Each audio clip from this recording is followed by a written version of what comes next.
embora os estudos observacionais apresentassem até melhores taxas de sucesso. Temos então agora outros, também,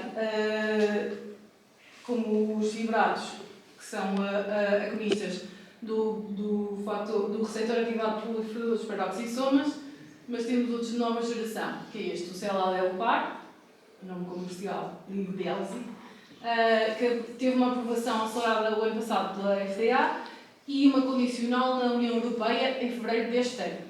Reduz a fosfatase alcalina e também ajuda no prurido, neste estudo, no RESPONSE. E o Elafibranor tem aprovação também da FDA e foi aprovado. Este sim, o outro é uma aprovação condicional, este sim foi aprovado pela Comissão Europeia em fevereiro de 2025. E são uma opção e não respondedores intolerantes ao desoxicol. Ainda está para se provar, depois em vida real, qual é realmente a efetividade destes fármacos.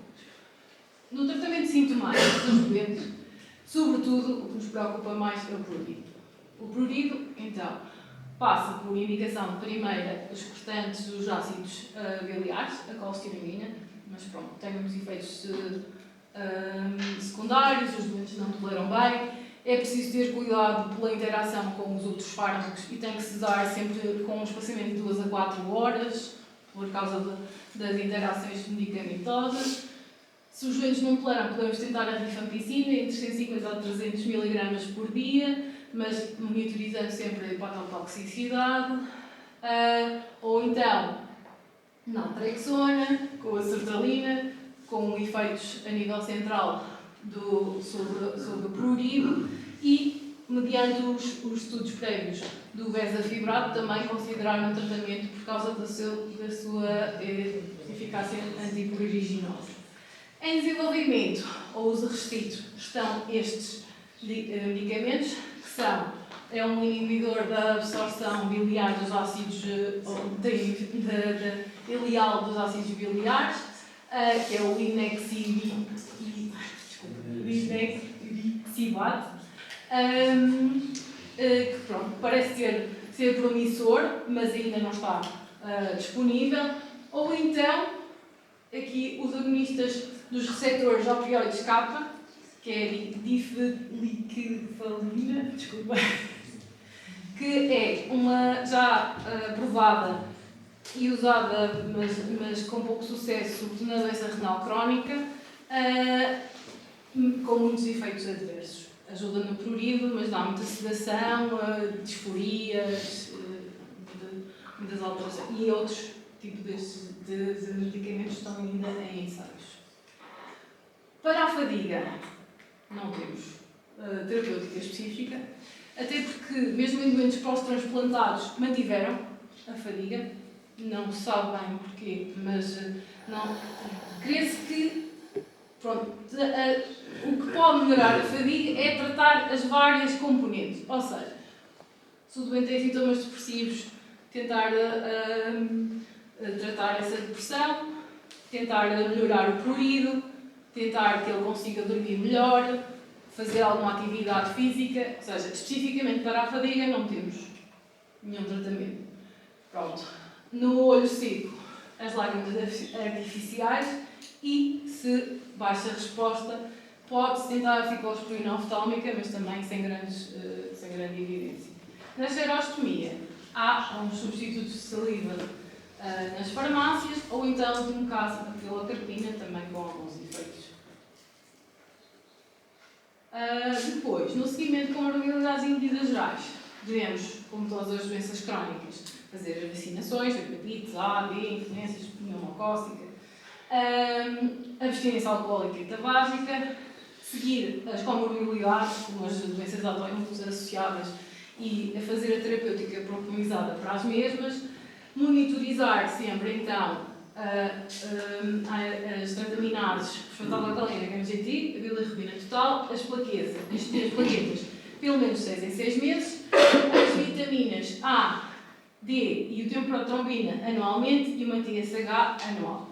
Deve ser feita uma densitometria óssea mais ou menos de 2 em 2 anos e, se presente cirrose, a ecografia abdominal 106 meses, no rastreio de carcinoma hepatocelular e uma endoscopia a cada 2, 3 anos. Bom, em medidas gerais. Claro que isto depois dependia um bocadinho do nível das plaquetas e do fibroscan, que já nos vai dar a indicação diferente. Este aqui é um consenso geral, então, da ISL para a certificação, tratamento e estadiamento e seguimento da colangite biliar primária. Basicamente descreve aquilo que eu fui falando anterior. E o transplante. Ou seja, quando o doente vai progredindo e não temos mais que lhe tem uma doença muito avançada e não temos mais que lhe oferecer na terapêutica, mesmo no controle sintomático dos sintomas da cirrose e tudo, devem ser referenciados então para a avaliação pré-transplante, se presentes um ou mais dos seguintes critérios e tendo sempre em conta o score de mortalidade do MELD, se for superior a 15, ou então de sobrevivência da Mayo, modelo de sobrevivência hemática, que é uma bilirrubina plasmática superior a 5, ou em crescendo, uma albumina em decrescente inferior a 2,8, se tiver sinais de cirrose descompensada ou hipertensão portal, pururido intratável, fraturas ósseas recorrentes debilitantes e não traumáticas, e depois o doente pode ser transplantado. Num futuro próximo e investigação, cada vez mais, alguns estudos falam que se deve obter, se antes era uma resposta adequada, agora deve haver uma deep response, ou seja, uma resposta mesmo mais aprofundada, que é normalização total da fosfatase alcalina e uma bilirrubina inferior ou igual a 0,6, o limite superior do normal. O uso, então, do seladelpar e o elafibranor na prática clínica vai existir estudos real. Há um estudo em fase 3 que parece ter apresentado bons resultados no prognóstico destes doentes e melhoria da enzimologia, que é o saroglitazar, que também é atua no receptor dos peroxisomas. E existem estudos com terapêuticas triplas, com os ácidos soderoxicólico, o obeticólico e os receptores dos peroxisomas, que ainda estamos também a aguardar. Existem estudos em cobaias de um receptor do óxido nítrico, o cetaxibnib, que parece ter efeitos antifibróticos, mas ainda está tudo muito para se ver. As mensagens finais. Queria deixar, então, o diagnóstico é aumento de fosfatase alcalina e anticorpos, quer amas, quer usanas, é diagnóstico de colangite biliar primária. Sempre usar o ácido ursodesoxicólico, para sempre, se tolerar. E avaliar, claro, tudo bem.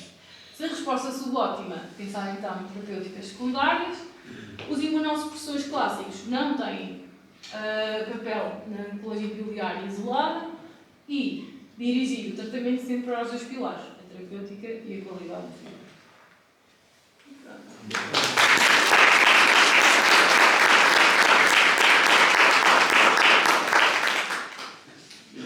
Muito obrigada.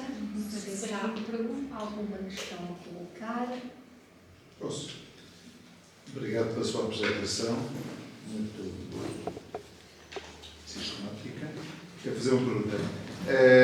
Já alguém começou a considerar neste país que, em vez de andarem a fazer as elastografias e a biopsar, usar biomoléculas para fazer essa avaliação? Neste momento já há 6 biomoléculas disponíveis. Já scores que podem ser usados até nos cuidados primários. E vocês usam esses scores?